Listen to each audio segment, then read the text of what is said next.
Dan kita juga yang berada di Fakultas Ekonomi itu cenderung sensitif pada kata sosial, Pak. Begitu dengar kata sosial tuh, ini nggak ekonomi. Makanya, Bapak Ibu, ketika kami, nah ini rekam jejak nih Pak. Jadi saya ngomong ini bukan sekarang Pak. Saya ngomong ini 10-12 tahun yang lalu nih Pak, ngomong soal sosial market ekonomi itu. Bukan karena mau ketemu Dekopin jadi ngomong sosial market ekonomi. Iya, bukan. Diundang Dekopin apa tidak, saya ngomong sosial market ekonomi gitu.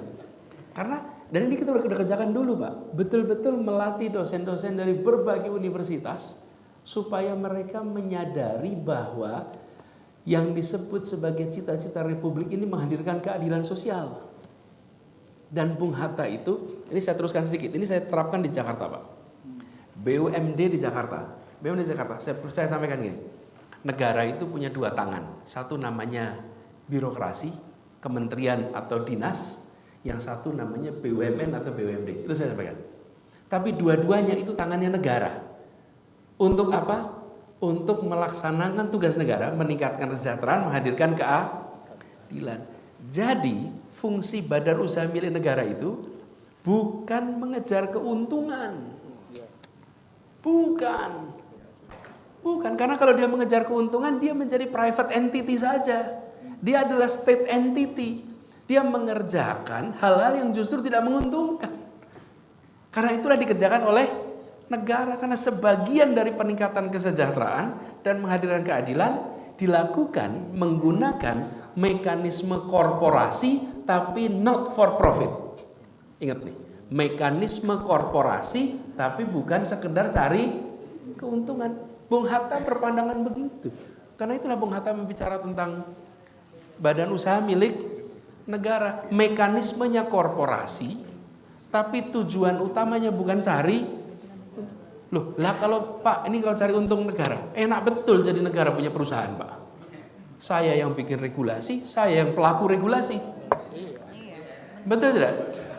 Lah iya, tangan kirinya bikin regulasi, tangan kanannya melaksanakan regulasi di pasar. Oh ya, badi terus, kira-kira orang Jawa bilang gitu Pak. Ya pasti untung Pak.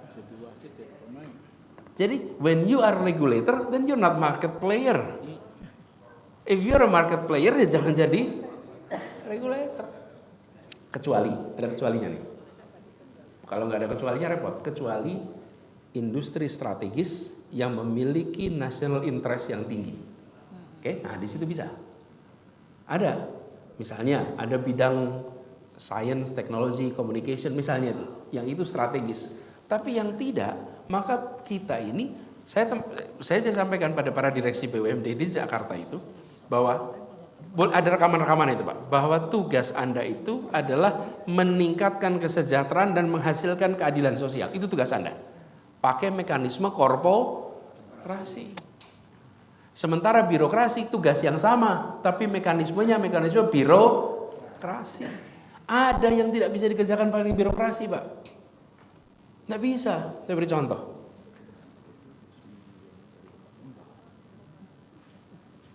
Transportasi sistem di Jakarta. Kenapa kalau tidak dikelola oleh Dinas Perhubungan, Pak? Itu Transjakarta tidak pakai Dinas Perhubungan. Pakainya PT Transjakarta, 100% milik kita.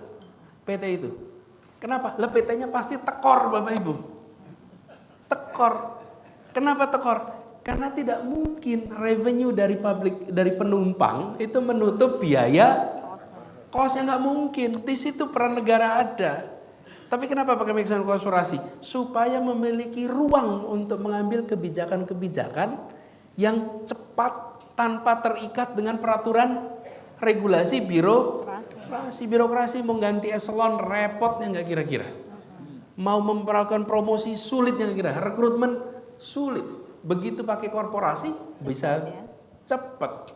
Jadi korporasi itu dibutuhkan untuk kelenturannya, tapi bukan untuk profitnya. Lah kalau itu nggak usah state owned, itu private entity saja. Jadi dalam bayangan kami ketika bicara tentang ekonomi kerakyatan, ini satu. Saya tadi tidak bahas soal ini karena kita ngomongnya koperasi, Bapak Ibu. Tapi sesungguhnya pasar khusus ini ada private, ada koperasi, ada state owned, milik negara. Di milik negara itu bukan mengejar untung. Inilah contohnya, kami di DKI Jakarta memberikan PSO public service obligation itu sampai 3 triliun lebih kepada PT Transjakarta. Untuk apa? Mengangkut warga Jakarta selama 1 tahun. Dia menutup selisih antara revenue dengan cost. Nah, ini kalau negara tidak masuk, ya semua orang pakai kendaraan pribadi.